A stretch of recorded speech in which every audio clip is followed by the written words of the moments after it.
আসসালামু আলাইকুম।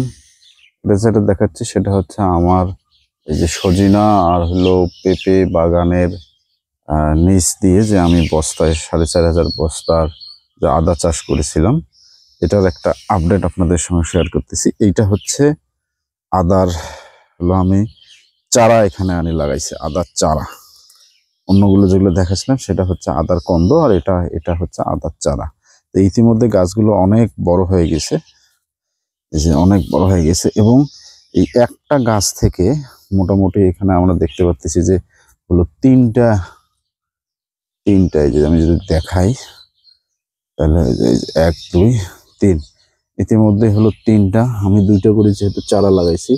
এর সাইডে হলো এই যে পরিষ্কার করে নেই, এই যে সাইড দিয়ে দেখাই, এখানে আবার এই যে 2টা হয়েছে, মানে এইটা ছিল মূল, এই সাথে এইটা হলো নতুন করে আবার বের হয়েছে। এইটার সম্ভবত এইটা হচ্ছে মূল, আর এর সাইড দিয়ে এই 2টা আবার বের হচ্ছে।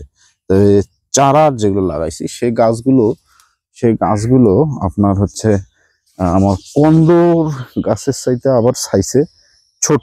এগুলো আবার বেশি উঁচু হয়নি, এগুলো সাইজে আবার অনেক ছোট ছোট থাকা অবস্থায় আবার তারা হলো এখানে তাদের বংশটাকে বৃদ্ধি করতেছে। আর আমার যে হলো আমি যে কন্দ লাগিয়েছিলাম, সেই কন্দ আবার গাছগুলো অনেক বড় হচ্ছে, অনেক বড় হওয়ার পরে আবার তারা তাদের বংশটাকে বৃদ্ধি করতেছে। অর্থাৎ তাদের যে পার্শ্ব দিয়ে যে হলো তাদের চোখ দিয়ে, এই যে তাদের চোখ দিয়ে যে হলো এই যে আদার যে 2 সাইড দিয়ে এই যে কন্দ দিয়ে তারা হলো একটা একটা করে কন্দ উপরে বের হবে বা গজা বের হবে, তারপরে আদা এভাবে বৃদ্ধি হতে থাকবে। এই যে এগুলো হচ্ছে এই যে চারা আবার ছোট অবস্থায় এই যে তাদের এই যে চোখ দিয়ে দিয়ে আবার হচ্ছে তারা আর একটা করে এখানে বের হতে থাকবে।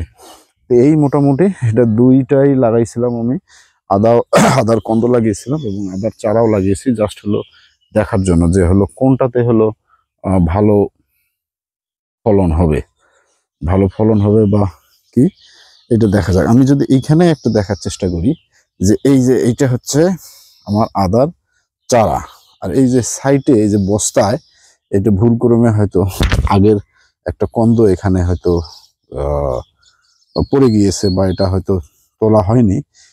এই গাছটা কত বড় হয়ে গেছে, এই গাছটা কত বড় হয়ে গেছে, এবং এর সাইডে পাশে যেটা হচ্ছে আদার চারা, সেটা এখনো ছোট ছোট অবস্থায় তারা আবার তাদের বংশটা বৃদ্ধি করতেছে। এই গাছটা আবার এখানে এত বড় হওয়ার পরেও এখানে এখনো হয়তো তার সাইড দিয়ে কোনো হলো আমি চারা দেখতেছি না। তো এখন নয় হয়তো মন্তব্য করা যাবে না যে আসলে হলো কোনটাতে ভালো হবে বা কোনটাতে খারাপ হবে, বা কোনটাতে কি পরিমাণ ফলন হবে কিনা। এইটা হচ্ছে আপনার যখন এটাকে হারভেস্ট হবে, বা এটা আরো 2-3 মাস যাওয়ার পরে এটার হলো আপডেটটা বোঝা যাবে যে আসলে এটার কি অবস্থা না অবস্থা।